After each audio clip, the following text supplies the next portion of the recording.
यस विश्लेषणमा स्वागत छ। आज हामी एउटा यस्तो गहिरो वैचारिक परिवर्तनको कुरा गर्दैछौँ नि जसले हाम्रा आधुनिक कानूनी प्रणालीहरूले प्राकृतिक संसारलाई हेर्ने दृष्टिकोण नै पूरै उल्ट्याउँदैछ। यो सुन्दा कानूनको कुरा जस्तो मात्र लाग्न सक्छ, तर वास्तवमा यो प्रकृति र मानव बीचको सम्बन्धलाई बुझ्ने हाम्रो आधारभूत तरिकाकै सम्पूर्ण पुनर्निर्माण हो। ल एउटा निकै अनौठो, सायद अलिक क्रान्तिकारी नै लाग्ने प्रश्नबाट सुरु गरौँ है।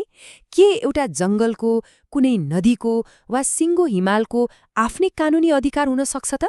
सुन्दा अलिकति अचम्म लाग्छ नि, होइन? यो एउटा यस्तो प्रश्न हो जसले परम्परागत कानूनी ढाँचाहरूको मानव केन्द्रित सोचलाई सिधै चुनौती दिन्छ। दशकौंसम्म कानूनले मानिसलाई मात्र अधिकार सम्पन्न मानेको थियो, तर अब भने यो दृष्टिकोण एकदमै तीव्र रूपमा परिवर्तन हुँदैछ। परम्परागत पश्चिमी कानून र यो नयाँ पारिस्थितिक सोचबीच साँच्चै नै ठूलो भिन्नता छ। एकातिर हामी प्रकृतिलाई केवल मानिसले उपभोग गर्ने एउटा निर्जीव सम्पत्ति वा स्रोतको रूपमा मात्र हेर्छौं, तर अर्कोतर्फ पारिस्थितिक न्यायशास्त्रले प्रकृतिलाई आफ्नै अधिकार भएको एउटा जीवित संस्थाको रूपमा लिन्छ। एउटा सामान्य वस्तुबाट स्रोत दोहन गर्ने र एउटा जीवित संस्थाको रक्षा गर्ने कुराबीच त साँच्चै नै आकाश पातालको फरक छ। यो सम्पूर्ण रूपान्तरणलाई राम्ररी बुझ्नको लागि यो विश्लेषणमा हामी मुख्य गरी 6वटा विषयवस्तुहरूमा केन्द्रित हुनेछौँ। प्रकृतिको कानूनी हैसियत, पारिस्थितिक कानूनको जरा, न्यायशास्त्रका 3 चरणहरू, पृथ्वी न्यायशास्त्र र आदिवासी ज्ञान, नेपालमा यसको वास्तविक अभ्यास र अन्तमा जलवायु न्यायलाई आकार दिने चुनौतीहरू। खण्ड 1, प्रकृति, सम्पत्ति वा कानूनी व्यक्ति। प्राकृतिक संसारसँग मानवताको सम्बन्धलाई पुनः परिभाषित गर्दै मानव र प्रकृतिको सम्बन्धले नयाँ परिभाषा पाउने यो गहिरो वैचारिक परिवर्तन मूल रूपमा कहाँबाट सुरु भयो त? आउनुहोस् हेरौँ। यसको लागि हामी 1970 को दशकतिर जाउँ। त्यति बेला क्रिस्टोफर स्टोनले एउटा प्रस्ताव राखेका थिए। उनले भनेका थिए, प्राकृतिक वस्तुहरूको पनि कानूनी हैसियत र क्षतिपूर्ति खोज्ने अधिकार हुनुपर्छ।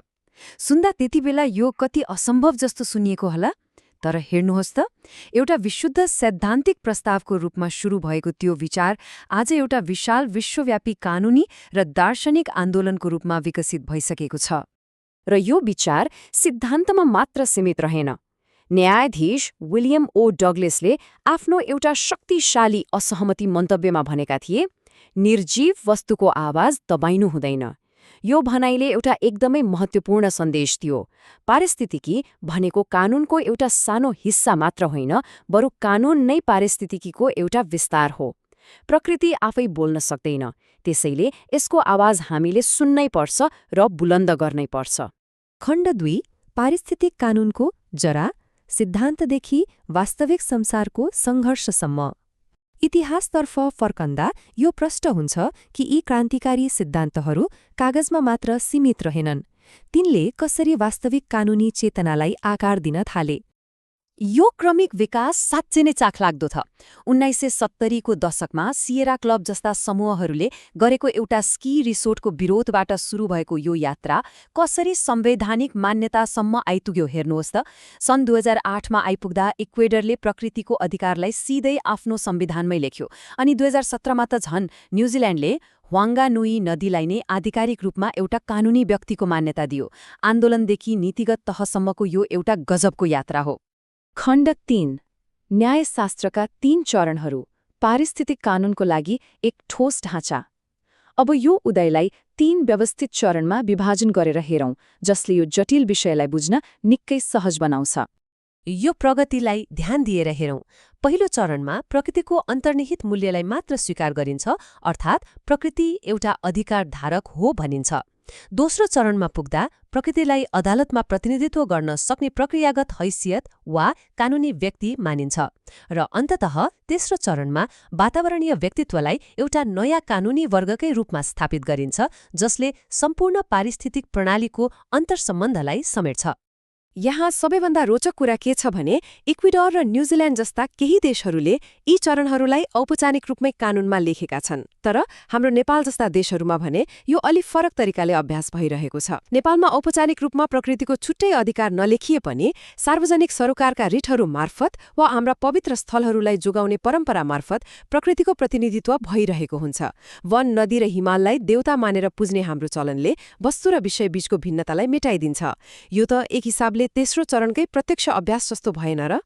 खण्ड 4 पृथ्वी न्यायशास्त्र र आदिवासी ज्ञान जीवित प्रणालीहरूको दर्शन।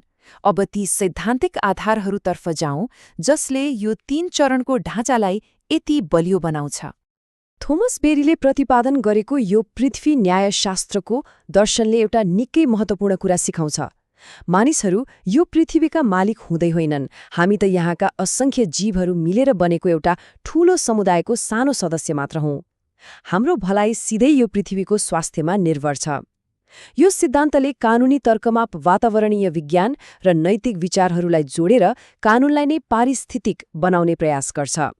साँच्चै भन्ने हो भने यो कुरा हाम्रो परम्परागत ज्ञान प्रणालीसँग एकदमै गहिरो रूपमा मेल खान्छ। नेपालमा आदिवासी र स्थानीय समुदायहरूले जङ्गलको मालिक बनेर होइन, संरक्षक बनेर वन व्यवस्थापन गर्दै आएका छन्। यसले के प्रमाणित गर्छ भने यो पारिस्थितिक न्यायशास्त्र भनेको कुनै नौलो पश्चिमी सोच मात्र होइन, यो त हाम्रै परम्परागत अभ्यास, भोगाई र समुदाय आधारित सुशासनकै एउटा नयाँ कानूनी अभिव्यक्ति मात्र हो। खण्ड 5 नेपालमा वास्तविक विश्व अनुप्रयोगहरू, वास्तविकताको कसीमा सिद्धान्तको परीक्षण। यो वैचारिक परिवर्तनलाई साँच्चै गहिराईमा बुझ्न अब हामीले यसलाई विकासका ठूला परियोजनाहरूसँग कसरी जुधिरहेको छ भनेर हेर्नै पर्छ।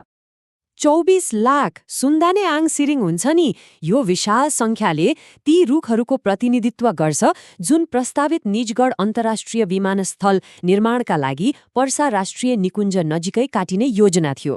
तर यति ठूलो विनाशलाई रोक्न कानूनी र वातावरणीय नैतिकताको प्रयोग गरियो र यो परियोजनालाई रोकियो। यो केवल रुखको संख्या मात्र थिएन, यो त एउटा सिङ्गो पारिस्थितिक प्रणालीको जीवन मरणको प्रश्न थियो। निजगढको यो उदाहरण बाहेक नेपालमा अन्य थुप्रै महत्त्वपूर्ण वातावरणीय प्रतिरोधहरू भएका छन्। जस्तै पाथिभरामा केबलकार निर्माणको विरोध, यो केवल रुख काटिने डरले मात्र भएको थिएन नि, त्यहाँको सांस्कृतिक र आध्यात्मिक पवित्रता जोगियोस् भनेर पनि थियो। त्यस्तै गोदावरीमा गुलाबी मार्बल उत्खननको प्रतिरोधले पारिस्थितिक संवेदनशीलता र जैविक विविधता जोगाउने कुरालाई जोड दियो। यी घटनाहरूले प्रश्न पार्छन् कि प्रकृतिलाई एउटा नैतिक र आध्यात्मिक समुदाय मान्दा यसले कसरी मानिसको विनाशकारी दोहनलाई रोक्न सक्छ। खण्ड 6 जलवायु न्यायलाई आकार दिने चुनौतीहरू, कानूनी रूपान्तरणका बाधाहरू। यति धेरै सम्भावनाहरू हुँदाहुँदै पनि यो नयाँ कानूनी सिद्धान्तले हाम्रा परम्परागत प्रणालीहरूबाट निकै ठूलो चुनौती पनि सामना गरिरहेको छ। यी बाधाहरूले साँच्चै नै जटिल प्रश्नहरू खडा गर्छन्, जस्तै अदालतमा प्रकृतिको तर्फबाट कसले बोल्ने, वैचारिक अस्पष्टता एकातिर छ भने विकास र संरक्षणको द्वन्द्व कसरी सुल्झाउने भन्ने संस्थागत अवरोध अर्कोतिर छ। यदि हामीसँग बलियो कार्यान्वयन संयन्त्र भएन भने प्रकृतिलाई अधिकार दिने यो कुरा जलवायु परिवर्तन विरुद्धको हतियार नभएर केवल एउटा देखावटी प्रतीकात्मक नारामा मात्र सीमित हुने ठूलो जोखिम छ। अन्ततः यो सम्पूर्ण कानूनी र दार्शनिक परिवर्तनले हामीलाई एउटा गम्भीर प्रश्नको मोडमा ल्याइ पुर्याउँछ। वातावरणीय सीमितताहरूले हामीलाई कुनै कठोर निर्णय लिन बाध्य पार्नु अघि नै के हाम्रो कानूनी प्रणाली र समग्र मानव समाजले यो स्वीकार गर्न तयार छ कि पृथ्वीको भलाइ र हाम्रै भलाइ एउटै सिक्काका दुई पाटा हुन्? यो एउटा यस्तो प्रश्न हो जसले पक्कै पनि हामी सबैलाई अझ गहिरिएर सोच्न बाध्य बनाउँछ। आजको यो व्याख्यानबाट हामी यही महत्त्वपूर्ण प्रश्नका साथ बिदा हुन्छौं।